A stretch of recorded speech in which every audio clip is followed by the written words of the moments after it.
অনুষ্ঠানটা হলো জীবনে এত খুশি করেছি আমি, কিন্তু এই খুশি কোনোদিনই পাইনি। তবে আমি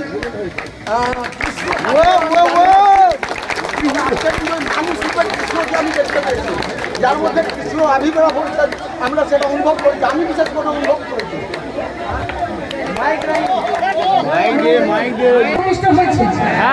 প্রতি বছর মায়ের নামে এই ডেট ধরে অনুষ্ঠান হবে এখানে। আপনারা কি বলছেন বলুন, হবে? অনুষ্ঠান হবে, লীলা কীর্তন হবে তো?